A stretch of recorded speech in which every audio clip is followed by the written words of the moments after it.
Good evening, ladies and gentlemen. Welcome to Calls. This is the 2026 Pebble Beach Pro-Am DFS Tactics Show. Apologies for the very delayed start as I had some prior commitments, as I always do, on Wednesdays in the winter. But no fear, we are here for everything that you need to finalize and optimize your lineups for the Pebble Beach Pro-Am this week. Since we're late, let's not waste any time. Let's get into it. All statistics provided tonight and moving forward are from Fantasy National and the Rabbit Hole over at BetSperts. I am slowly and gradually migrating over to the Rabbit Hole. So go check out the Rabbit Hole. You will not regret it. It has everything you need at your fingertips to make all of the correct outright wagers and the information you need for your lineups. So go check out the Rabbit Hole. You won't regret it. In the description of the video, there are links to all the social media. First off, my X and Instagram, where normally I post research every Monday regarding the tournament of the week, some patterns of previous winners, things of that nature. Didn't do anything for the Pebble Beach Pro-Am, considering this has been a signature event for only the past 2 years, so not a lot of data to go on, at least in terms of consistency. I didn't want to mix and mingle a full field event with signature event. But normally, if you want to see the weekly research that I do on the PGA Tour, give me a follow at your preferred social media site. X is also where I place my weekly betting cards and top player usage in the DFS contests I play. That comes out every Wednesday after the DFS Tactics show, so that'll be out later this evening. If you want to see the players I've wagered with my own money and the players I'm using most often in my lineups, give me a follow over at X. Lastly, for social media, Gabe's handle's in the description. He writes a great article called The Fringe. Can't recommend it enough. Make sure you're subscribed to his article and go follow him over on social media, because that is where we put our detailed write-ups for the 2026 Picks Challenge. He has a 1-point lead after I narrowed the gap last week with a fairly successful waste management, including the outright on Chris Goddard. So it was a great week for me. We're going to try and keep that momentum this week for the Pebble Beach Pro-Am. So make sure you check out his social media page and play along with us in the comments. We would love to have that interaction with you all. And then lastly, for this intro, we're live. Chat's open. Want to hear from you all. Since I'm running very, very behind, didn't post a poll question. If I think of one, I'll put one out there. I see a couple of you in chat. I'll get to you momentarily, but put all of your thoughts and opinions into chat this evening. Any questions? Who are you targeting? Who are you staying away from? Who's your winner? Anything and everything Pebble Beach Pro-Am. Put your thoughts in there. And if you're not able to catch a show live, put your thoughts and opinions into the comments. I'll always get to those as well. So let's get into it. Let's figure out our strategies and our tactics for the 2026 Pebble Beach Pro-Am. And we're going to start, as we always do, on a Wednesday evening with the super forecast over at Windfinder. Good evening, Phil. Good evening, John. Very much appreciated that you all jumped into chat. Again, apologies that I am delayed this evening. I think this is the last time, or at least the last time it's going to be this delayed. I will be later next week, but not, 10:30 Eastern. But I do appreciate you all jumping into chat and checking out the show. Very, very much appreciated. Got destroyed last week. I'm in the stock market, need a big win. Unfortunately, it sounds like you didn't have the Chris Goddard outright. I didn't play a whole lot of Chris Goddard in DFS, Phil, but you don't have to when you hit the outright. So that kind of default made it a pretty good week for me. Good evening, John. Very much appreciated you jumped into chat. 50 on Rio. I'm torn on Rio, and we'll get into that as the night progresses. Of course, we'll check out my rankings and all that. So, good segue. Let's go ahead and check the forecast for Pebble Beach. You see that today has been horrendous. Gusty winds into the mid-30s, sustained winds near 30, lots of rain. I would not be surprised if they have ball in hand tomorrow. With that said, at least the forecast says there's not going to be any wind tomorrow. I have my doubts about that. This is the Monterey Peninsula. It is going to be windy at some point. It just kind of naturally happens being on the coast. So I would take this with a little bit of a grain of salt. I don't think it's going to be dead calm like it says tomorrow, but probably nothing like they're having today. With this being a no-cut event, we don't have any wave advantage that we're wanting to stack. If there was an advantage, we'd want to maybe look at course advantages, Spyglass versus Pebble Beach. But having said that, I just don't see enough here in terms of wave advantages or course advantages here. It's just a week to play the guys that you think are going to play Pebble Beach very well for 3 rounds, Spyglass for 1.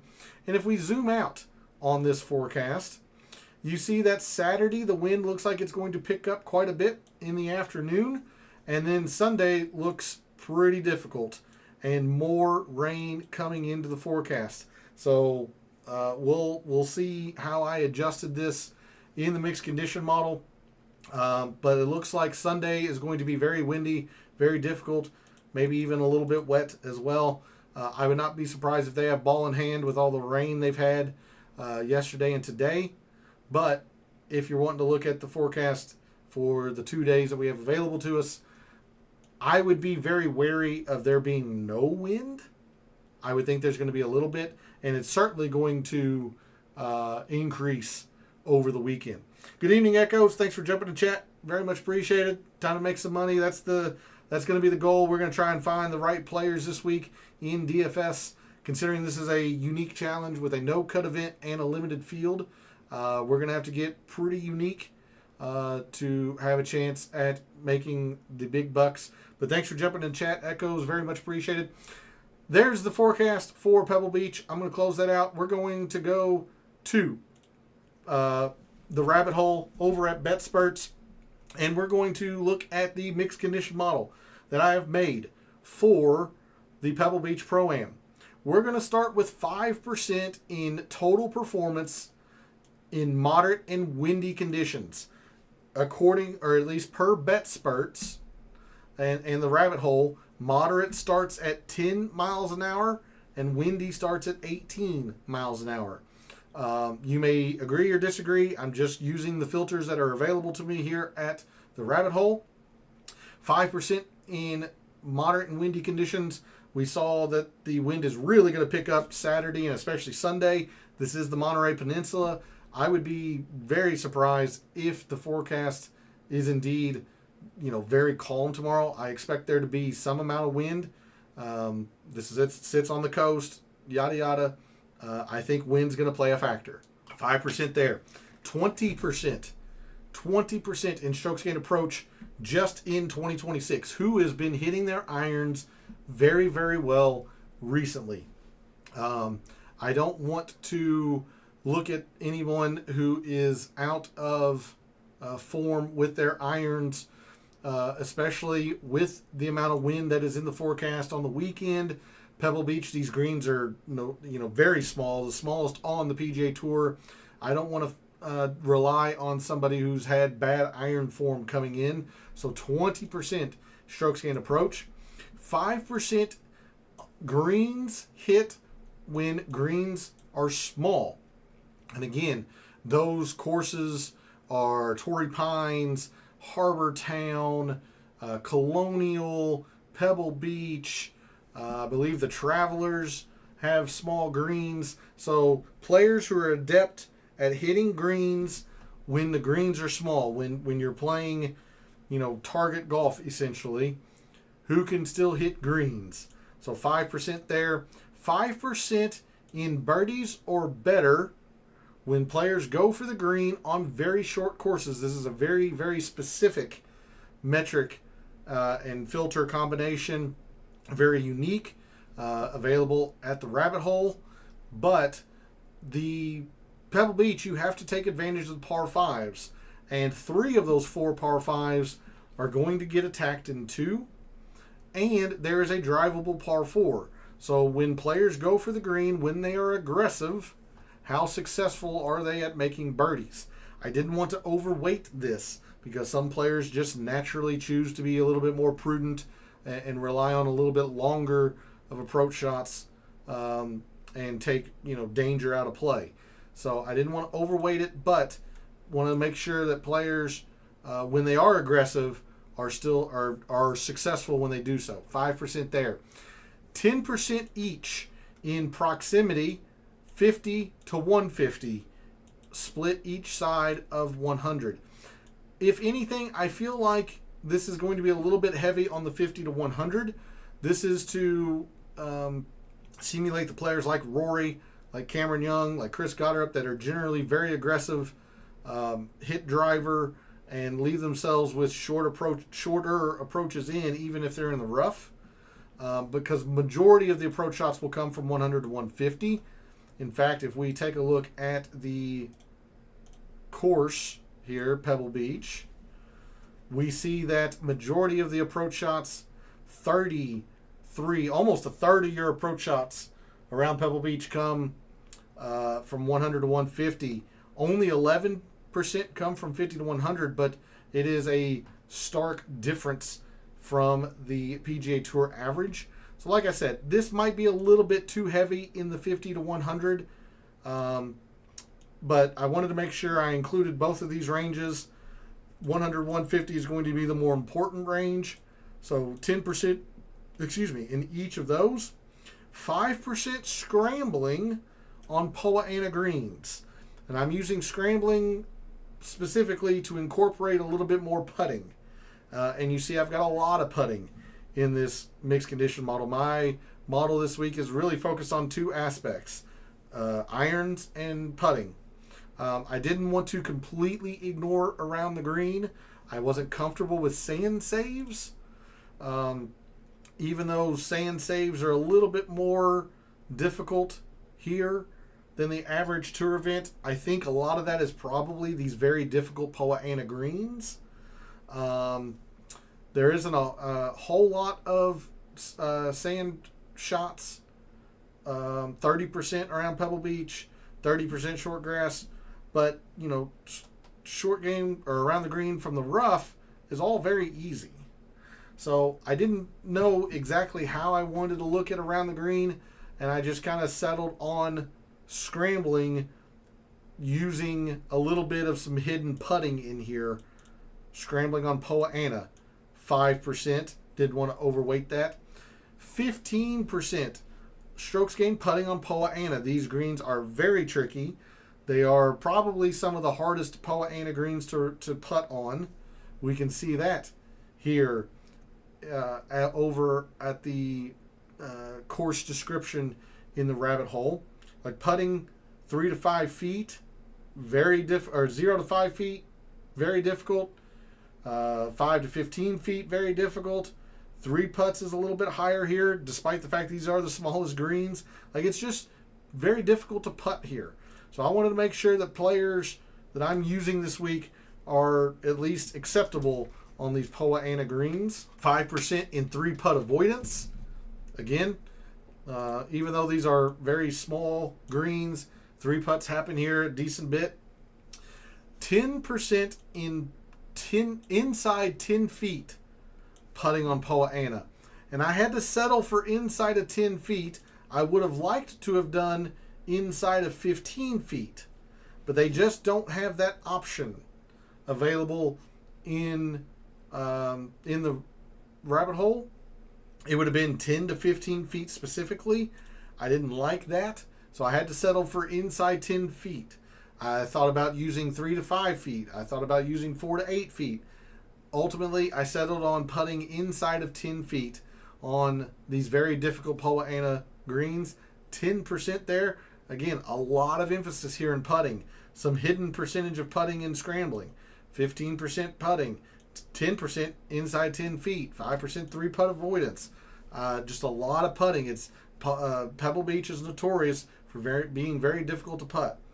And then to round out the mixed condition model, 10% in par 5 performance so far early in 2026. I want to make sure that players are taking advantage of par 5s early on this season. So there's the mixed condition model. Hopefully I've described the reasoning why behind the metrics and the filters and the weight that I've put in these various statistics. Again, some areas where I'll be weak. If off the tee matters, I'm just going to lose. I don't have any off the tee specifically in here. I just don't think Pebble Beach promotes off the tee. despite the fact that Rory is our defending champion and gaining so much off the tee last year, historically Pebble Beach is not promoted off the tee. So I just went with the history here, and if another off the tee, specialist, if you will, or off the tee inclined player wins, then starting next year I might start reevaluating. But I have no off the tee. I have very, very little around the green. Again, I just want to focus on the players who are going to be very good with their irons, who are not going to make very many mistakes on these POA Ana greens. Ideally, these guys are very good, inside of 150 yards. If they get aggressive, they're more inclined to be successful than not. But yes, really my entire mixed condition model this week is all irons and putting. So hopefully that explains where my thought process this week. We'll move to Microsoft Excel and the reveal of my rankings. For your information, if you're a new viewer, and as a reminder for returning viewers, my rankings are based on 3 criteria. The rabbit hole rank, this is a straight numerical ranking based on the mixed condition model we just talked about, the metrics, percentages, filters, and all that. The rabbit hole will spit out a numerical ranking based on the model. So that is one factor in my rankings. Course value, yes, they're playing 2 courses technically this week. This is more akin to be tournament value, but this is an attempt at giving a player a numerical value at how well they have played that course. Normally I go back 5 years. Since this changed to being a signature event, no cut, limited field, I've only went back 2 years here. Only 2 years. So that's why Justin Rose has a decent course value. Rory's is okay because he won last year. Xander's is really bad despite the fact that he's had some success here historically, because he didn't play well here last year, or maybe it was the year before. So that's what course value is an attempt at giving a player a numerical value at how well they've played that tournament. And then we are playing DFS. We're trying to find unique options off of our fellow contestants. So projected ownerships are also a factor into my rankings. Naturally, the less owned the player, the better. My rankings for the Pebble Beach Pro-Am this week start out with Justin Rose as my number 1 player, coming off the win at the Farmers. He's a historical winner here, even though that's actually not being included in his course value. He wins in 2023, has had 2 top 15s since it's been a limited field event. Rosie just really likes this place. He hasn't been great so far early this year with the 50 to 100, but the more important range, the 100 to 150, he's been superb. He hasn't been necessarily all that great in the wind going back to last year. I'm not really all that worried about it. I'm not worried about his greens, considering his irons have been very, very good to start 2026. Like everything about Rosie this week, I'm a little surprised he's only at 13%.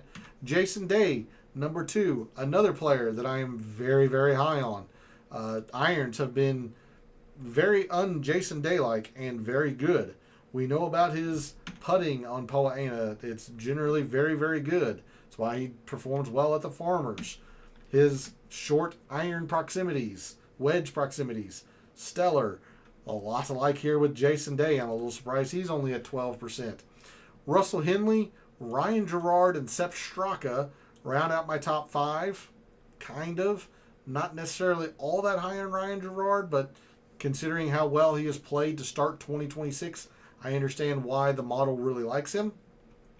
And then rounding out the top 10, we have Pearson Coody, Hideki, Scotty Scheffler getting hurt by the fact that he is so very, very widely owned at 30+%. He is getting hurt in that regard. But also note, he was not number 1 by the metrics. So keep that in mind.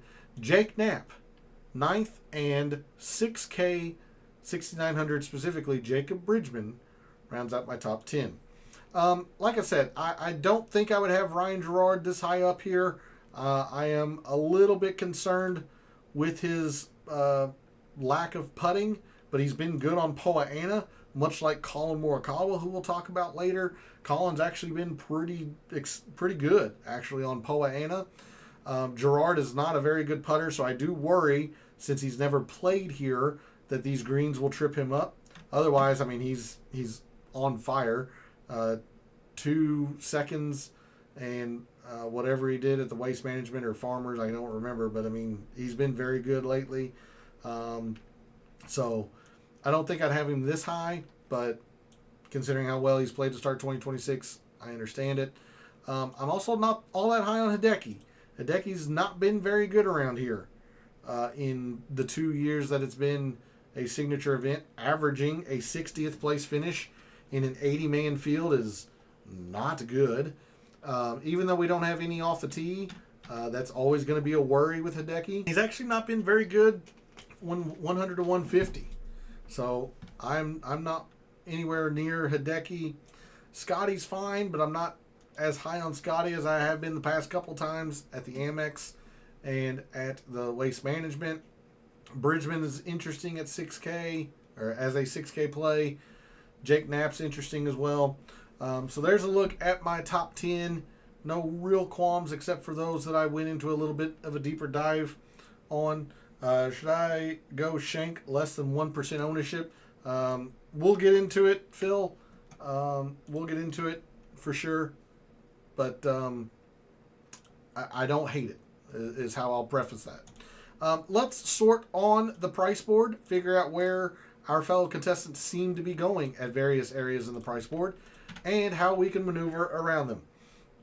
In fact, before I do that, I apologize. I'm going to go back to my sorted rankings. I have noticed that this is a difference between Fantasy National and the Rabbit Hole. Fantasy National, whenever a player was brand new and had no statistics, they would put them in the middle, meaning players that were, above average and below average. The difference is that the Rabbit Hole is putting them at the bottom. You see Tommy Fleetwood, Shane Lowry, Lucas Glover, and Rory. They are all near the bottom in my rankings because they have not played on the PGA Tour in 2026. So I just want to make that very, very clear as to why they are down here. Because they would be more so middle of the pack if I built the mixed condition model in Fantasy National. But that is one difference that I have noticed between the two analytic sites, is that Fantasy National will put new players or players with no stats towards the middle, and the Rabbit Hole puts them at the bottom. So I just want to make that very clear going forward, since there are, 3 pretty popular players that have not played yet in 2026 this week. Okay, sorting on the price board. We have 3 players in the 10Ks, 3 players in the 5 digits. You have Scotty Scheffler at 14 even, Rory at 11.5, and Tommy Fleetwood at 10.2. Only chalk I'm willing to take is Tommy C. You and I are different this week, Phil. I am not going to play Rory or Tommy.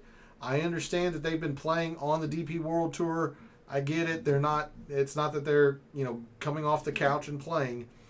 But the very, very little that I did research-wise in terms of statistics, Tommy hasn't been all that great to start this year. His putting's been subpar. His off the tee has only been okay. He hasn't been necessarily all that great. Again, I don't collect DP World Tour stats, so it is what it is. If you have a strong feeling, or if you follow it more closely than I do, I'm deferring to you in that regard, or stick to your own guns in that regard. I'm not playing either Rory or Tommy. Tommy's actually not been very good around Pebble Beach putting wise. I know the putter on Poa annua looks fine.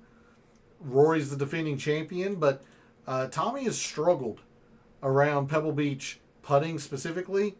And then Rory, He's the defending champion, but he finished 66th the year before. So I'm wanting to see Rory do it again, basically. Prove it to me, Rory, that last year wasn't a fluke. So I'm not going to play either of these guys. I know that's a big chance, which means, yes, I am playing Scotty, but I'm actually not playing as much Scotty as you would think. I'm, maybe at 40%. I'm not all in on Scotty this week. I'm not. So when I am up in the 10Ks, I am going to Scotty, but it's not all the time. So that's how I'll say the 10Ks. If I'm up here, it's Scotty. Neither of these other two. But I'm not up here much. So moving to the 9s, an area of the price board that I really like this week. Victor Hovland. Interesting. He's only played the Waste Management, but he was in fuego with his wedges at the Waste Management. His irons were good. He's been okay on Poa annua. Not great. Been okay. But we all know his propensity just to go nuclear with the irons. So I'm going to play a small dabble of Victor Hovland this week. Siwoo. Hard to ignore Siwoo, considering how well he has played to start 2026 and been solid around here. So I'm going to be using more Siwoo than Victor, but I am using both of these. I'm not going to play any Hideki. I'm concerned with his driver, which isn't really needed around Pebble, but it was really bad at the Waste Management. He's not been good around here in the past 2 tries. His putter can really leave him at crucial moments. He's always a withdrawal risk, and especially in a no-cut event, that's going to kill you. So no thanks on Hideki. Justin Rose, Russell Henley. Justin Rose, absolutely number 1 player in my rankings. He's been playing great lately. Loves Pebble Beach. I am going to play Russell Henley. If there is chalk I'm going to play, it is Russell Henley. This just suits him well. Number 1 by the metrics. 2nd in irons. Top 15 and top 10 in the proximities. There's just a lot to like here with Russell Henley. The only thing not to like is his ownership, but I'm willing to stomach that, considering I feel like I have some unique options elsewhere in the price board. So this is the chalk I'll eat.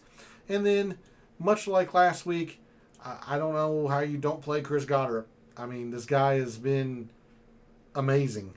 Top 10 in irons. He's very, very good when it's windy. So if he finds himself in contention come Saturday or Sunday, look for him to make a charge. The one concern, or the big concern I have with Chris Goddard, having never played Pebble, he's not good on Poa annua. Small sample size, but he's not been good on Poa annua. He's actually not been good with the 50 to 100 wedges either. So the putter could stall on him this week. That would be the one area of concern. But I am making sure I'm playing Chris Goddard. The guy is just simply on a heater right now. So in the 9s, I am going to Siwoo a little bit. I am sprinkling some Victor, playing a whole lot of Justin Rose, playing a whole lot of Russell Henley, and making sure I roster Chris Goddard up some. Moving to the 8s, Cantley is fine. California native is going to understand these Poa greens. No cut event. I don't mind Patrick Cantlay. He's been getting squeezed a little bit for me for a reason I'll explain here in a little bit, but Patrick Cantlay is somebody that I like this week. Matt McNeely's fine. There's been a lot of talk on Matt Fitzpatrick. I get it, I guess. He's been playing well to start 2026, but he's not been particularly good on Poa annua. Not very good at 100-150 early this year. Fitzpatrick's a fade for me. A dangerous fade, but a fade nonetheless. Because I'm all in on Jason Day. I love Jason Day this week. Seeing him at 12% in a limited field event is like seeing sub 10% in a normal field. The irons, which normally hold Jason Day back. He's generally not very good with the irons. They've been very good to start 2026. We all know he likes to putt Poa annua. Wedges have been great. He's actually really good when he's aggressive, when he chooses to be aggressive. He's been very good. 3-putt avoider. He's got elite hands for around the green. I like everything about Jason Day. I'm using metric F-tons of Jason Day. If he doesn't play well, I will lose. And then to round out the 8s, like I'm not going anywhere in here with these guys for various reasons. Yeah, Ludwig played well last year here, but man, I just don't trust him after the horrendous performance at Torrey Pines. The irons haven't been good. He hasn't been good with his wedges. Like, no thanks. Ben Griffin, 2 tries here at Pebble has been awful. He's a much better player now and much more confident, but still not all that keen on Ben Griffin. Bobby Mack just doesn't feel like a very good Bobby Mack course, despite the fact that it's probably going to be pretty windy. Like you see, he's one of the worst putters on Poa Ana in this field. Cameron Young just doesn't feel like a great course fit, as you can see by his horrendous performance in 2 tries here. So at the bottom of the 8s, I really don't mind going to Berger and to Sam Burns. I think I would lean Sam Burns here, despite the fact that the irons haven't been as good, because we know he can putt, and his wedges have actually been pretty good here. So I would lean Sam Burns, but I like both of these players in the 8s. So, again, to recap the 8s, I like Cantley, but he's getting squeezed for the fact that I'm using a lot of Rose, a lot of Henley, and a lot of Jason Day, which means, you know, I'm going to Jason Day a bunch in the 8s. I'm going to sprinkle some Matt McNeely, and I have a little bit of Berger and Sam Burns. Moving down to the 7s, and I'm not trying to ignore your all's talk there in chat, but I'm just waiting until we get to the 6K since you all are talking about players in the 6Ks. I'm waiting till we get there to espouse my opinion. In the upper 7s, Jake Knapp rated very well. Been playing very well. I don't know how I feel about this. He was very middling last year here, finishing 33rd. Has been good to start 2026. It's a little bit higher ownership than I would like. But he's, I mean, no doubt about it, taking advantage of par 5s. He's putt Poa Ana very well in his, small sample size. Been decent in the wind. I'm going to use some Jake Knapp. I'm just not totally confident in it, even though he rated out very well. Shane Lowry, even though I'm not playing him, of the 4 players that have not played in 2026, Rory, Tommy, Lowry, and Lucas Glover, Lowry's the one that I would go to. When I looked at the DP World Tour stats, whatever small little statistics I could find, he is second on the DP World Tour in irons right now, or in approach. Meaning he's in form, at least with the irons, which is what you need around Pebble Beach. And he finished runner-up here last year. So I'm not playing him, but of the 4 guys that have not played in 2026, I would lean to Lowry. So be aware of that. His irons are, in form right now, according to the stats that I saw on the DP World Tour. Morikawa, he's been okay. He's actually a pretty good putter here on Poa Ana. I'm going to be very cautious with Morikawa. I'm playing him like twice. A very, very light sprinkling. I don't want to go too heavy with it, but this does seem like it should be a good course fit for him, and he's played okay here the past couple of years. So that's how I see the upper 7s. Moving into the mid 7s, quite a bit here that I like as well. Starting with Pearson Coody. Even though he's not played Pebble Beach, number 2 putter on Poa Ana. Number 2 putter inside 10 feet on Poa Ana. We all know how well he's been playing lately. His irons have been good. I'm a little worried about the 100-150 procs, but I'm not concerned with the fact that he's never played here, considering he's putt Poa Ana very well. So I am using lots of Pearson Coody as well this week. Ryan Gerard, I talked about in the reveal of my top 10. I would not be this high on him. I am using him a little bit, but I'm much more aching to go to Pearson Coody for 100 more, and about the same ownership. Gerard, I'm concerned with his putter. Even though he's been good on Poa annua, I'm a little bit concerned with the putter, considering how difficult it is around Pebble Beach. And then at 74, even though he rated out very middling, I like Taylor Pendrith a lot. And there's not a lot of statistics here that back up my liking for him, other than the fact that he's been good at Pebble Beach. Like, his irons have been so-so to start 2026. He's actually not been a good putter on Poa annua. But he's got 2 straight top 10s here at Pebble Beach. I don't know. This is a gut feeling, because his best performances are generally on shorter courses. Despite the fact that he's a big hitter off the tee, he generally has more success on shorter courses, which is essentially, is what Pebble Beach is. It is the quintessential short course. It's very short. So I'm going to play a lot of Taylor Pendrith. This is a lot of the uniqueness that I have found on the price board to allow me to use Russell Henley, to use a little bit of Justin Rose or some other more common players. Like, if I want to use Jake Knapp a little bit, combine it with Taylor Pendrith, since he looks like he's so unique. So Pendrith has been the guy I've been going to in the mid 7s, along with Pearson Coody. And then in the low 7s, not a lot here that I like, to be honest with you. I was very disappointed with Corey Connors last week at the Waste Management. Tagala, California native, it's fine. Not in love with it, but he's been playing well to start 2026. Sam Stevens also, but he generally plays better on long courses, and that is absolutely not what Pebble Beach is. So there's not a lot of like in the low 7s. It's mostly Tagala, Sam Stevens in the low 7s. Now, coming down to the 6s, where Chet has been talking quite a bit, I do want to mention a few names here. Jacob Bridgman is the highest rated 6K play for me, but understand he is also the most projected owned player in the 6Ks.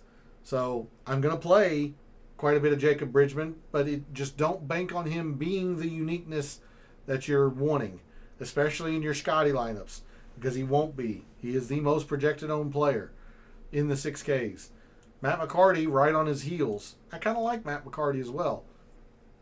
Very good putter on Poa. Small sample size, but good putter on Poa. So I like both of these guys. I wanted to mention them, but they are the 2 most projected owned players in the 6Ks. So where else can we go to find some uniqueness? Somebody mentioned Ryo Itsatsune earlier. I don't hate it, but I'm not going to Rio this week. Irons have been good. A little bit worried about the putter on Poa, and he's actually not been the best with his shorter wedges. Been okay from 1 under 150, but the putter, again, on Poa, inside 10 feet, really, really bad. He's actually not been good in the wind either. So I have enough concerns with Rio that I'm not going there. Although I don't hate it. There's a lot of players that I would play Rio over in the 6Ks. That's for sure. But I'm not going there. 6,500. A couple of people have mentioned him already. Tom Hoge. Even though the irons haven't been Tom Hoge-like yet in 2026, he's not a very good putter, and yet he putts well around Pebble Beach, highlighted by the fact that he won in 2022. He's just very comfortable with Pebble Beach, despite the fact that it says he's not good in the wind and that he doesn't hit greens when they're small. Again, statistically, nothing going for him. I'm going to play Tom Hoge because he has been very good around Pebble Beach. I actually like Max McGreevy a little bit too, at the same price. More statistically inclined. Put 50. I mean, I'm not picking him to win by any means, Phil. but I have put a wager on Tom Hoge. It wasn't to win, but it was a placement bet. So I hope he does win, because that would be an amazing hit for you, Phil. And then by default, I would win too. I'm not going to win no 10,000, but I do like Tom Hoge a lot this week. And I like Max McGreevy too. Like, yeah, he hasn't been great, 100, 150, but like putting on POA, he's been very good. Irons have been fine. Hits greens, plays well in the wind.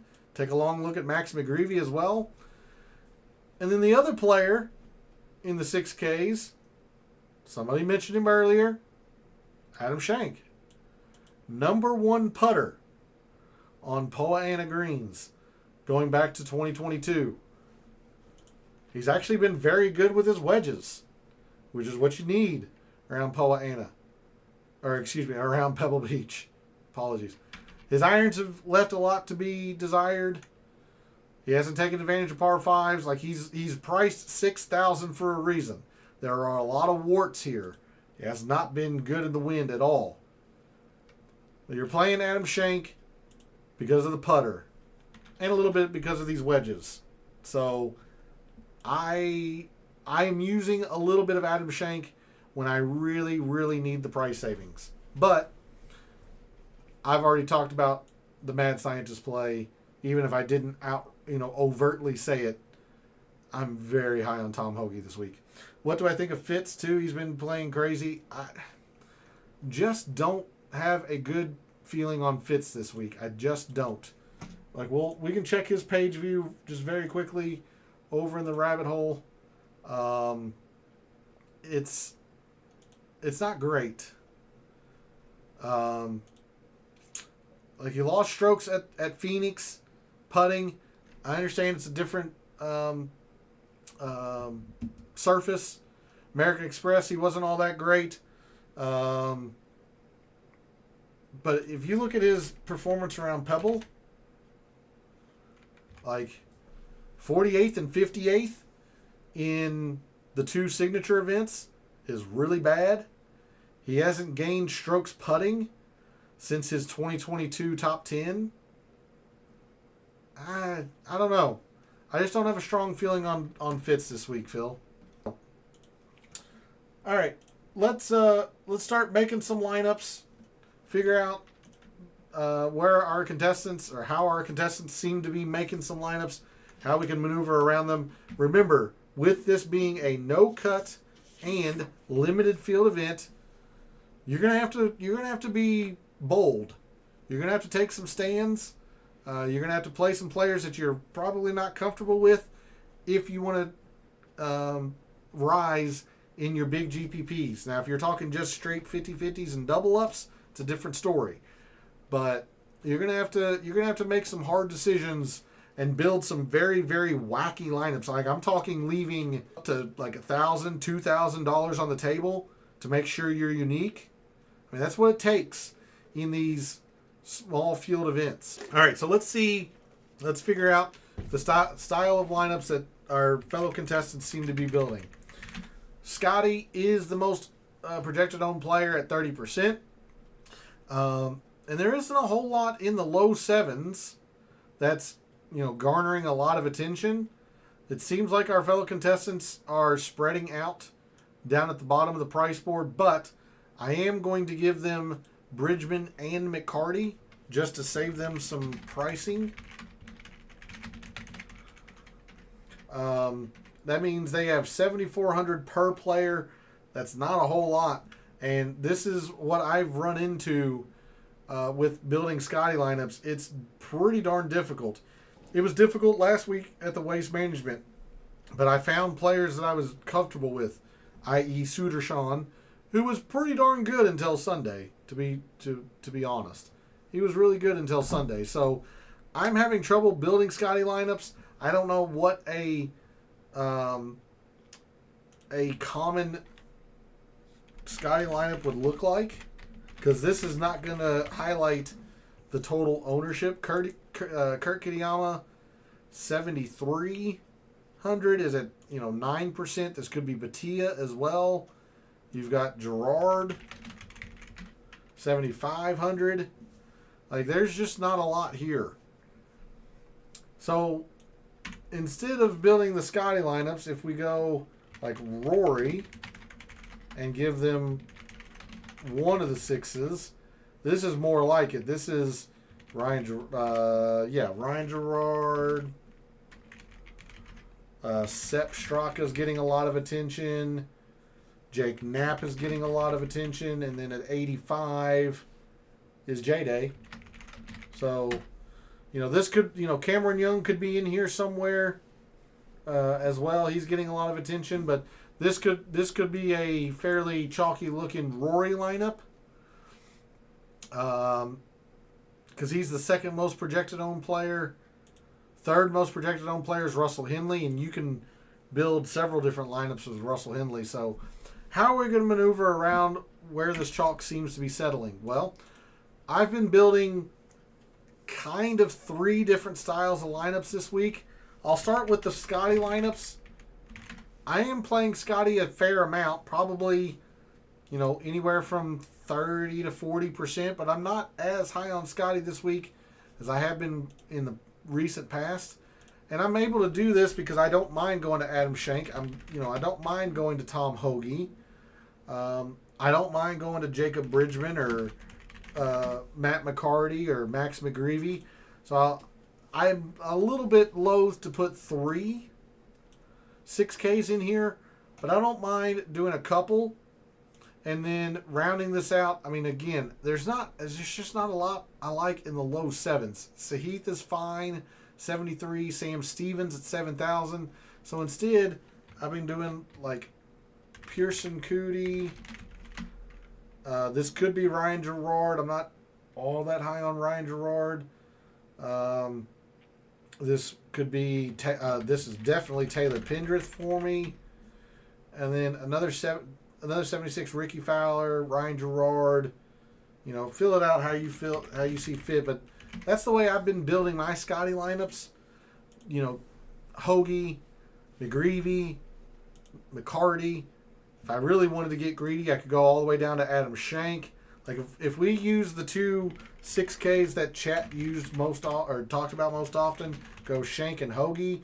It really kind of frees you up. You can go into the 8s. For me, it would be Jason Day, but you can go elsewhere. Maybe you like Berger, maybe you like Burns. Don't know if you're going to be able to squeeze in much higher than Day. Maybe Patrick Cantlay. But I also like Jason Day because he's pretty unique for all the other players around him. And then again, you have this sweet spot at 7,500. For me, it's been Pearson Cootie and Taylor Pendrith. So that's another way you can build that's another way I've been building Scotty lineups. If I've been getting very greedy, going all the way down to Schenk. Go Schenk and Hoagie instead of Hoagie and Bridgman or Hoagie and McCarty. Another style of lineup, and it's going to be very difficult to pull off, but it's the balanced build this week. Now, balanced build would suggest, maybe going with Victor or where you're starting at Victor or Siwoo. I'm starting at Rose. The guy just loves Pebble Beach. He loves Pebble Beach. So I'll take the uniqueness off of these 2 when starting my balanced lineups. Go Rose. Most of the time I've been going Henley because I feel like I can use the most projected owned player in this area thanks to the pivot from Rose. Again, I'm all in on Jason Day, so that's how I've been going there.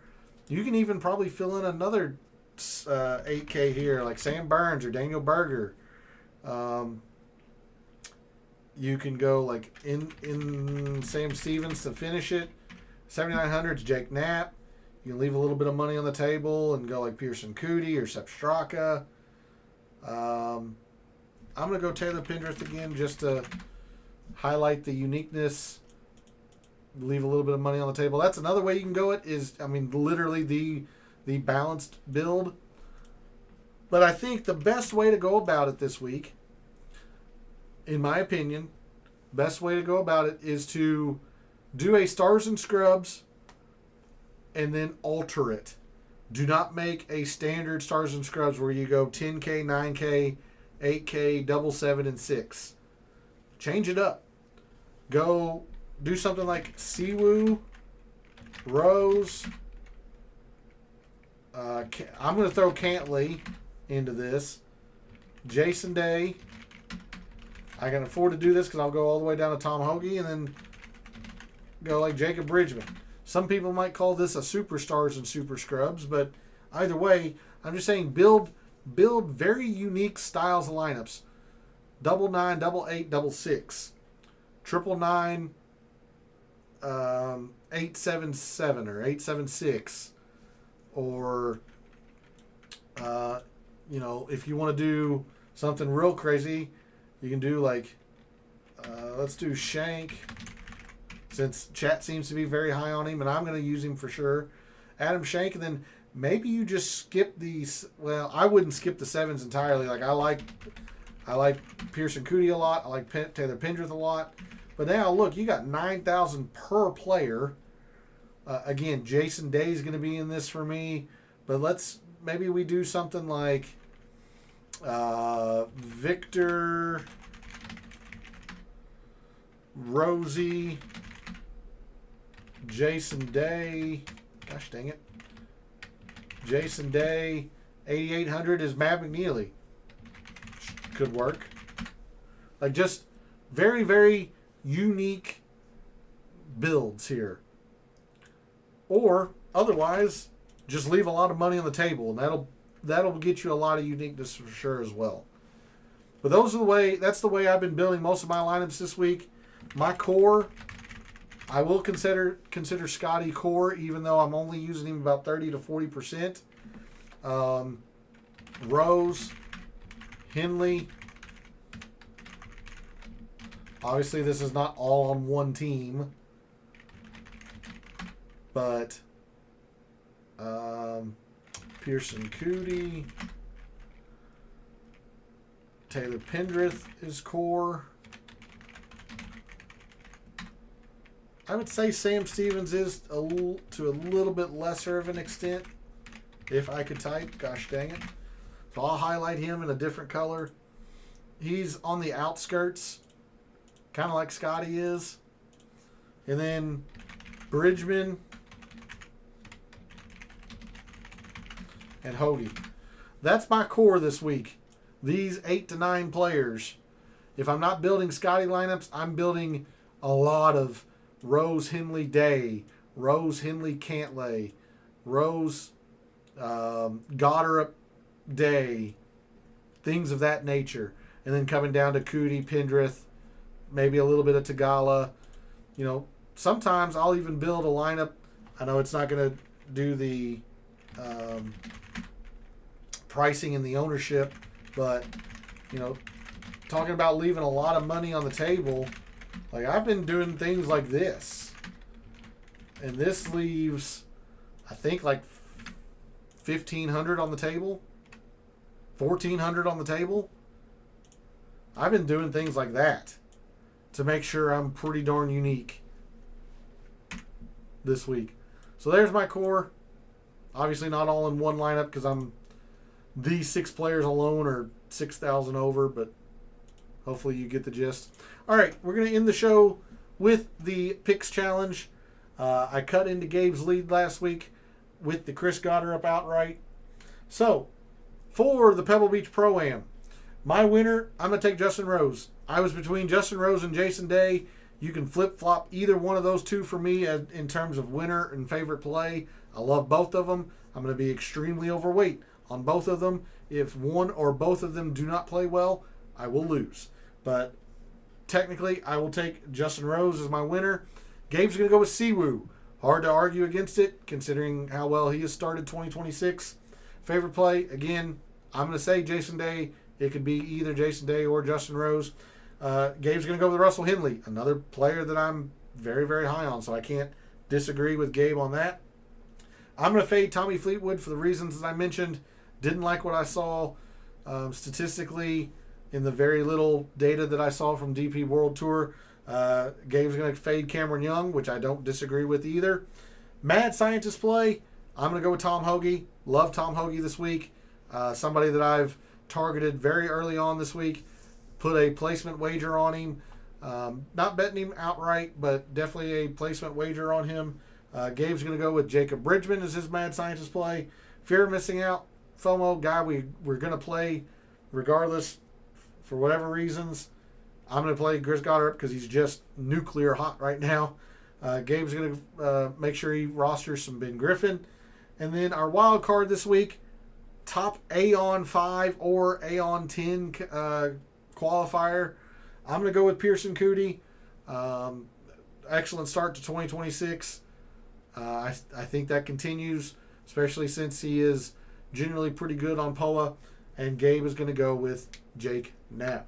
So again, please, we encourage you to play along, whether that's in chat or in the comments of this show, or even better yet, go over to Gabe's social media page, play along with us over there. We encourage the participation, have a little fun. We are not afraid to be wrong. Him and I have both been wrong several times. So join us, have a little fun with it as well. That is the Picks Challenge, and our write-ups are over there. Reminder, before we end the show, I'll put my betting card and top player usage over on social media as soon as I wrap up the show here momentarily. But thanks to Phil, John, and Echoes for jumping into chat. Very much appreciated. Thanks to everyone else out there who tunes in, watches, listens, supports the channel by liking the videos, commenting, and subscribing. I always appreciate it. I love what I do, taking a very in-depth look at golf statistics, giving you a statistician and data analyst view of what he sees, trying to help us all win a little bit of money in the process. Last week, humble brag, I did hit the Chris Goddard up outright, so that's a great way to kind of jumpstart 2026. I'm going to try and keep the momentum this week at the Pebble Beach Pro-Am, and I'm hoping that you all join me in that success. So thanks again for all the support, for all the wagers you've made this week for the Pebble Beach Pro-Am, for all the DFS contests you play this week for the Pebble Beach Pro-Am, for this weekend and every weekend. May all your bets be profitable.